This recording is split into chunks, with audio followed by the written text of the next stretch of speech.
for the rest of the year. An increase at that rate would give us about $1 million over what we collected for last year. And then at the bottom of the report, we've also added the information on the tax proposition language so that you'll have that for you in the future for what the voters approve for the tax language.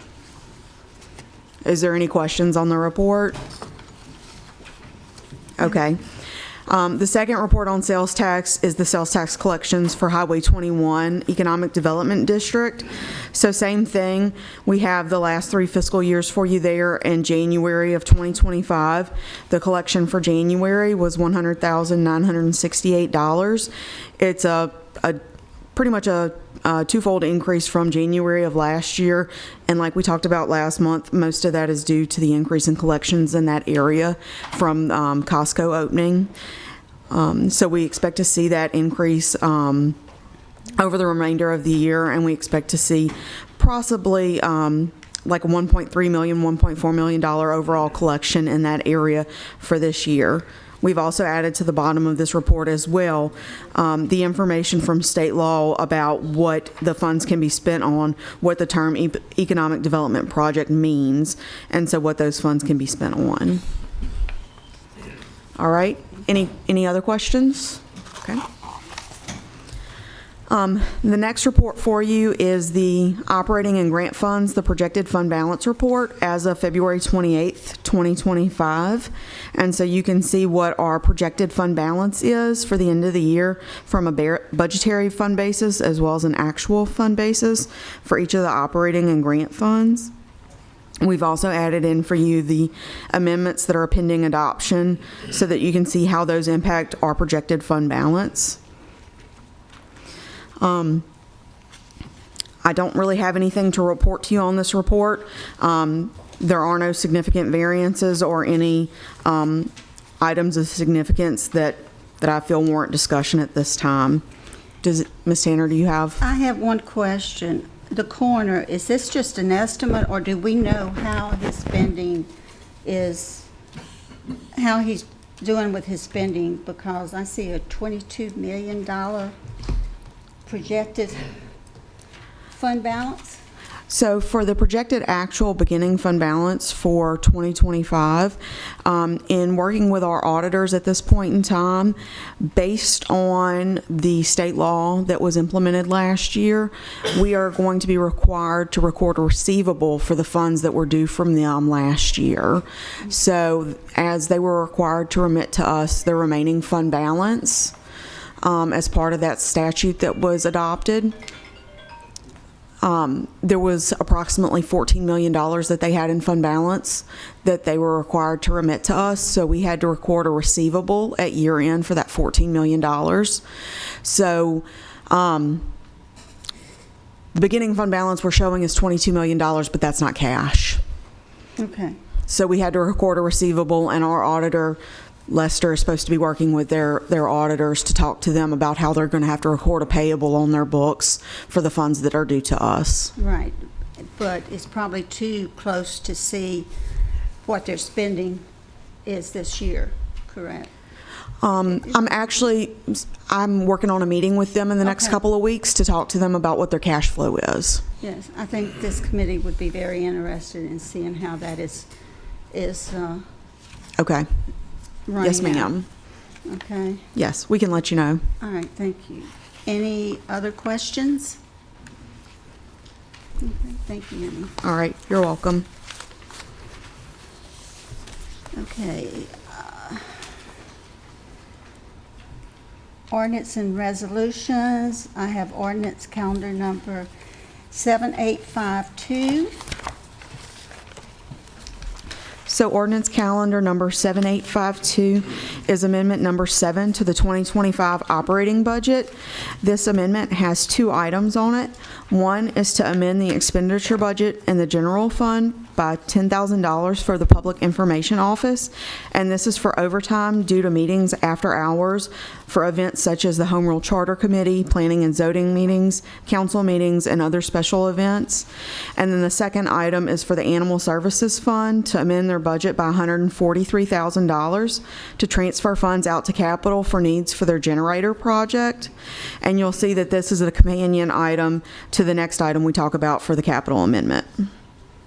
Okay, I think my only comment, and I don't know where the committee would concur, this will probably go forward with the $10,000, and I'm not picking on you, please understand, but depending on what happens Saturday, where this amendment will go forth on the next week.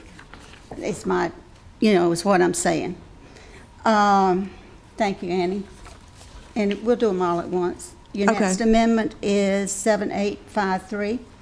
Ordinance calendar number 7853 is capital amendment number 10, Animal Services, and this is to add $143,000 to the generator project. It's for the labor and material of the remaining project items. It includes the purchase and installation of the fuel and fuel tank, the cement pad support, and other installation items, as well as the transport and delivery to Animal Services Complex. The total project budget is $308,000. Any questions? Ordinance calendar number 7854, item number 13. Ordinance calendar number 7854 is capital amendment number 11 for coastal restoration. This is to add $1 million to the project for North Shore Living Shorelines.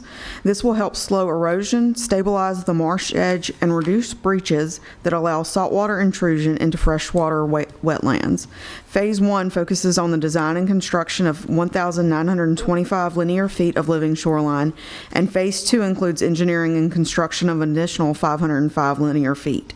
Permitting has been submitted for phases 1 and 2, and construction is estimated to begin in fall of 2025. The total project budget is $4.3 million. Okay. Any questions? Okay. Andy, what is that in Lacombe? No?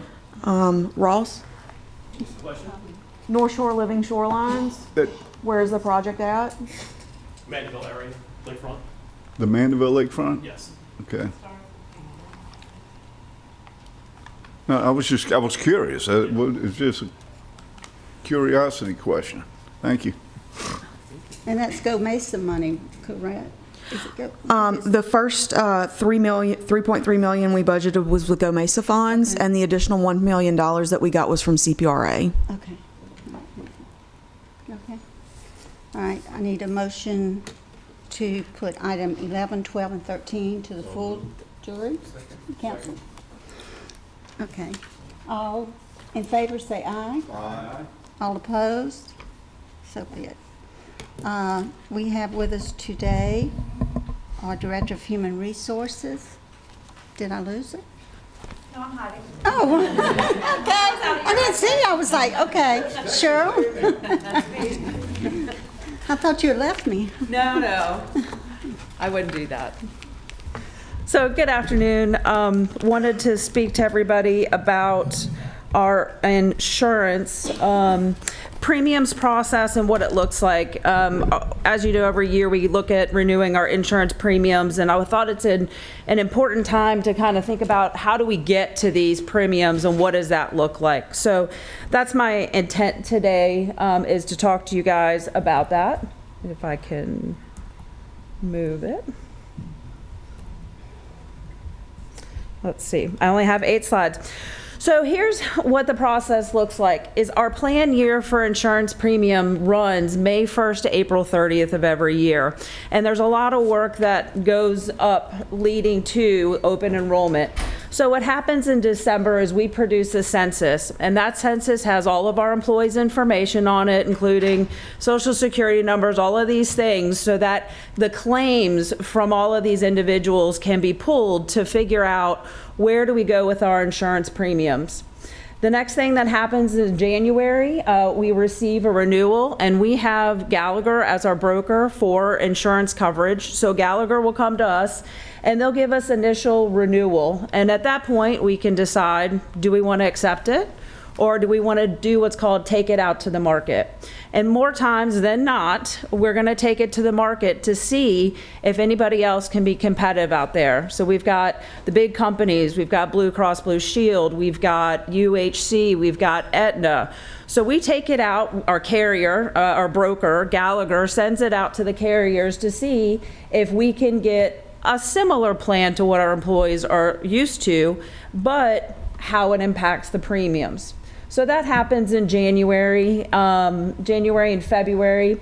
In February, we start making renewal decisions and producing marketing documents. And I'll fill you in about where we got to or where we started. There's a negotiation process that happens in that January, February times where, Gallagher will leverage our employee base against other carriers to continue to see what are the best rates that we can get whilst trying to keep everything comparable for our employees. Then what happens is in March, as you guys know, we conduct open enrollment, and we appreciate everybody's support in getting that done. It takes about 700 employees to get done in 3 days. This was the first year we added a weekend, so if you have any feedback on that, we'd love to hear it. But we get 100% re-enrollment for everybody and then begin what we call the scrubbing process. So if there's any anomalies, somebody, elected an FSA when they were only entitled to the HSA, those types of things is what we're scrubbing through that process. By April, we're doing the final reports to send elections to our carrier, and then those benefits become effective May 1st. So that's kind of what's happening between December to May. Any questions? All right. So when we got to January, February, and they looked at the initial renewal, it came in at 29.9%. Pretty astronomical. When we finished going through the negotiation process, we renewed at 9.5%. So the question becomes, why are our premiums so high? And what it is there's this loss run ratio, which basically says on that census you sent to us and all of the claims that are out there, what does our base look like? What's our usage rate? How healthy or how many catastrophic events are going on? So what's normal in the market is around 75%. And so if you think of it from a dollar perspective, is if on a dollar, our loss ratio is, call it 75 cents, then our insurance carrier is continuing to make 25 cents on each employee. So the insurance company feels like they're getting a little bit of something and they're making a little bit of money, so on and so forth. However, our loss ratio is 122%. So that means they are losing money on each one of our employees. And through the negotiation process, that's where we renewed at that 9.5%. Okay. Any questions there? We have high usage of the insurance plans. We do offer 2 plans.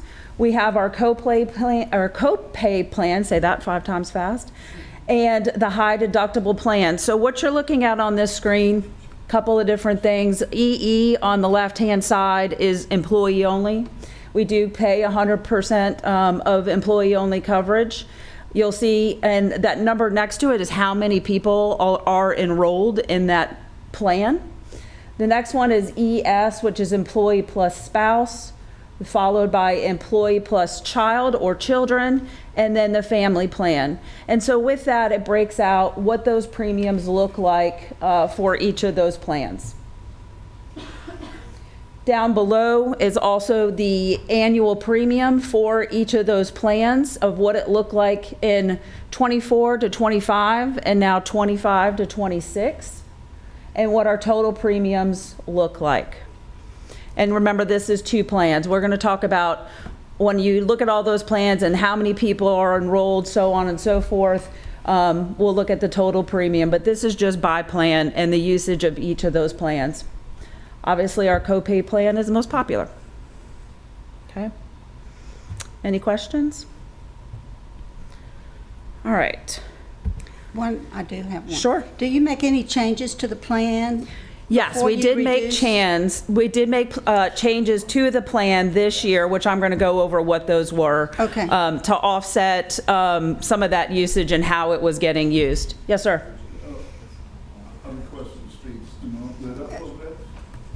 We're going back a page, when you said the typical, the average loss ratio is 75%, and we, St. Tammany Parish, were at 122. That is correct. So the insurance companies are taking a loss. They're in a big taking a way. loss.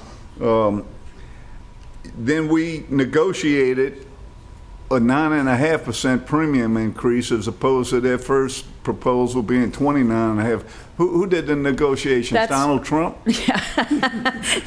That was all done through Gallagher and Okay. their relationships with each of these brokers. Was part of it due to, and I'm not comparing last year's benefits to this year's benefits. Is it comparable benefits or of Yeah, they're things? incredibly comparable. One of the things that's going, just as a other statistic, is on our copay plan, there were 145 people who met the deductible and 24 who met the maximum out-of-pocket. So if you look at that, they met the out-of-pocket of $8,000. And the high deductible plan, there were 18 people. So we are definitely using our insurance plans and have high usage. And even in some of that, you know, we do have some unfortunate events and some high claims due to health reasons. Well, I compliment you and your negotiations to just getting a 9.5% rate increase. That seems like you did a real good job there. I'd like to take the credit, but I'll give it to Gallagher, but I'll be Okay. sure to let him know. Thank you. So here, when you take again both of the plans together and the total cost, this is what we're looking at of last year's plan to this year's plan, with 581 bodies enrolled is our makeup for how we get to that premium. Mr. Bender? It's fine. No, it's fine. Go ahead. Okay. On this next Sure. slide, this Just when she is, you know, finishes we this. were asked the question, well, what did you do in the plan to change it a little bit differently? And one of the things we looked at having to do is increasing the deductibles for that copay plan.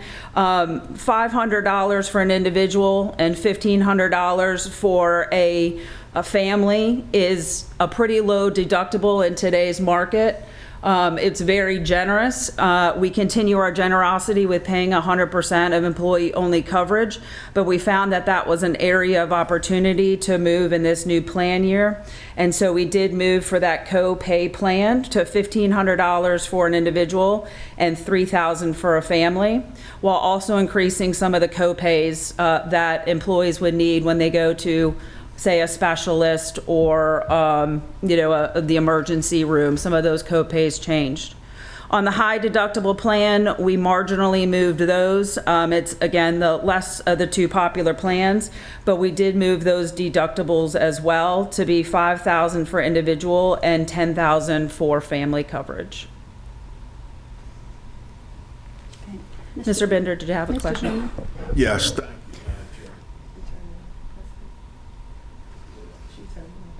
Oh, I'm sorry.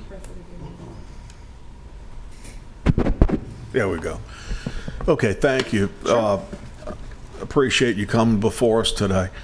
I have a question, and I think probably you're the person that can answer this, okay? Okay. For people with parish government who have Medicare, okay, due to their age, and we have our own, plan here, okay? Which is better, to use Medicare? And what I'm saying is, when I say which is better, I mean which is better for both the employee and parish government, okay, and the employer?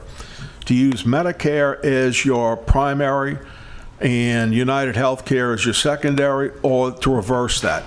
So, and I've got to check with Medicare. I will say that if anybody has co-insurance, your employer is always going to be your primary provider. Okay. Medicare, I've got to check with the rules a little bit because that may come first. I'll follow up and let you know. But as a general rule of thumb, your employer is your primary carrier. Okay. And that's usually to the benefit of the employer and the employee? Yes, I mean, it's just because the premiums are being paid Gotcha. by your okay. employer. Gotcha. Thank you very much. Sure. Any other questions? All right, so moving on, looking at this. So what Annie did is looking, and pulling what these new premiums look like across every department and what is left over and what we would be looking at requesting from the general fund is a balance of $87,900 in order to cover this increase in premiums for the new premium year. Annie, what's our fund balance in general fund? So right now, we're at that process where we're still reconciling the end of the year last year. So budgeted fund balance for this year is only $70-something thousand. However, knowing what I know about what we're closing out the end of last year, there's probably $1 million there. Okay. All right. Thank you. Any other questions? Any questions? Thank you so much. Thank you. Appreciate the time. Does anyone have any other questions? Do I hear a motion to? You know what, let me Oh, just, okay. Mike? it's not a question. Okay. Thank you. You turned it off. Press it again. I didn't touch it. No, you turned it off. It's not picking up your request to speak. That's my good hand. All right, Now. it should be on. Okay, thank you. I just wanted to commend Cheryl, Annie, and Chief Administrative Officer Gina Hayes, who worked with Gallagher during this entire process to come up with the final package that is presented to the employees effective May 1st. Just want to thank them. Thank you. Thank you. Do I hear a motion to adjourn? Second?